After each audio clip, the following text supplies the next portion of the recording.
They call it aquamation, where they liquefy the dead and then dump the remains down the drain to be recycled into the municipal water supply.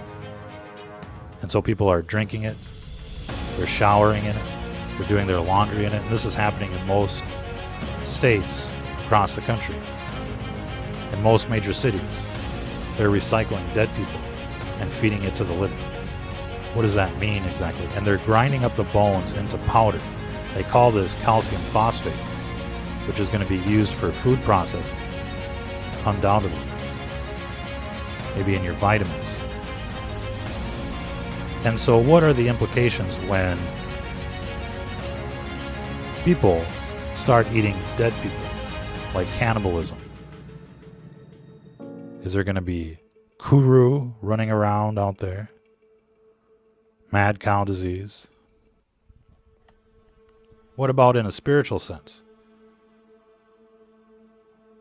What is that like when you're eating and drinking dead people? Of course, they're spraying this on the food supply. Irrigation. They're using dead people as compost, and people are drinking it. So what does that mean? What does that feel like? Ladies and gentlemen, obviously this is another satanic ritual that's being performed before our very eyes. And essentially people are being raped by this death juice as they're forced to drink it.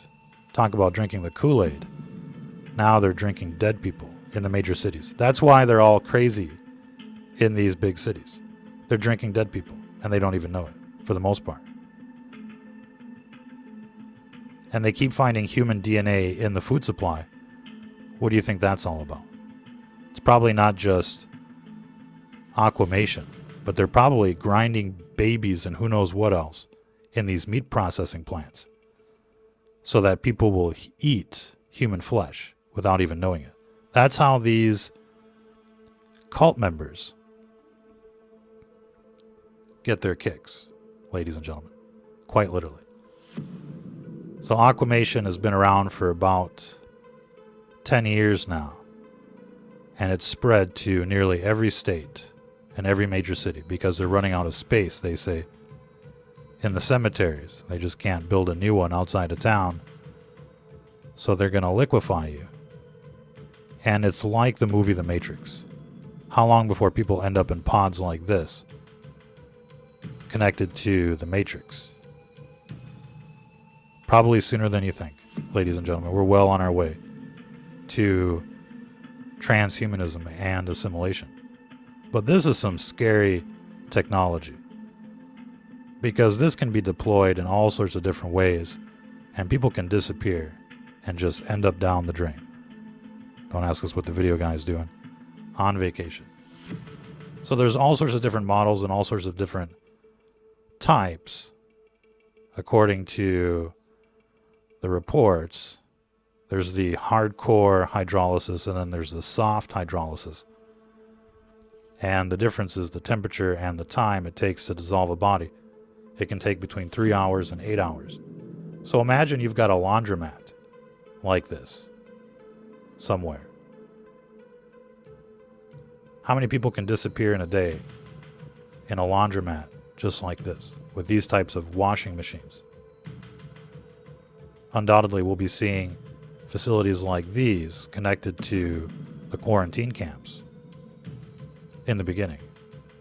Of course, after a while, they just won't care anymore, and you'll start seeing the smokestacks coming from these quarantine facilities saying it's for your protection. But obviously, if we're to the point where we're liquefying the dead and feeding it to the living and calling it organic or environmental, you know these people on television have gone mental, that these people in the cities have gone mental, and it's just, without a doubt, talking to these people is useless. They don't want to hear the facts. They don't want to hear the truth. They're always going to spin it like liberals and call it for your protection. Call it your imagination. These crazies will call you crazy and say, this is perfectly fine. This is perfectly natural. This is science. Look at that. They got no problems putting the bones into a meat grinder, putting it into a bag, and saying, oh, we got some calcium phosphate. It's no longer human remains anymore. These are just chemicals. And so they're going to end up in the food supply. They're going to end up as fertilizer. And people are drinking this right now. And again, what kind of effect does this have when you drink something like this? When you drink wine, I mean, you get drunk, right?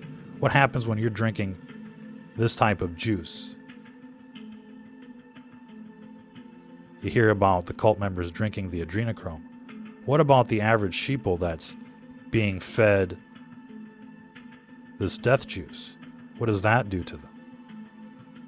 Obviously, it turns them into zombies. Obviously, these people are going to be vibrating at a different frequency, at a very low frequency.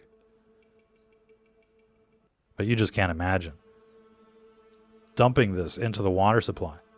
But they do. You've heard of the expression from crap to tap. Pardon that expression, but that's what they're doing. They've been feeding people, you know what, literally, not just on the television, but literally, they're feeding people crap.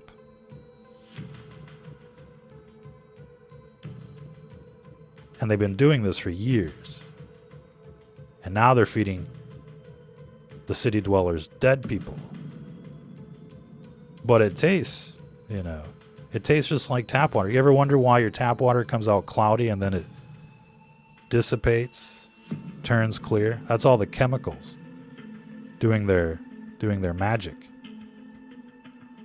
It's kind of like disappearing ink in a sense. They can just add chemicals to water, to dark water, and make it look transparent. But that's besides the point. You don't even want to know what you're drinking out of the tap water. And of course, they're using all of the groundwater for fracking and other things. So people's wells are drying up. Your only choice is to drink the tap water for the most part. And most of the bottled water is just tap water out there.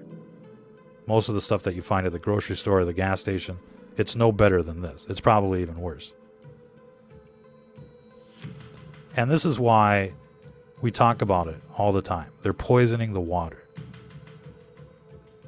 Not just with fluoride, not just with frack juice, not just with PFAS, which is perfluorinated chemicals, forever chemicals. You're not just getting pharmaceuticals and other things in the water supply, but now you're getting an infusion of dead people. Think about that. And so what people are drinking, it's horrible. And of course, the ultimate side effect from all of this is cancer and other neurodegenerative diseases like Alzheimer's and the like. But they're never going to link it to the source. They're just going to say, oh, well, looks like you got the cancer. Here comes the chemo. Here comes the radiation, right? Because that's big business. And so when a system is this corrupt, when they're poisoning everybody through every means possible, the food, the water, the air, the education, the television, the programming, when they're spraying you with bioweapons and trying to inject you with their Franken jab, you know these people are out to get you, surrounding you with death towers. I mean, it's like a Stephen King movie out there. And it's only going to get worse, ladies and gentlemen. That's why people really have to take back control of what's going on here. Because this is not acceptable. Feeding this to children, this death juice to children, is not acceptable. Feeding it to our neighbors is not acceptable unless they're libtards, of course. Just kidding. Maybe. But it's sad. It's sad that people have been turned into walking, talking zombies. A literal echo chamber for the mainstream media.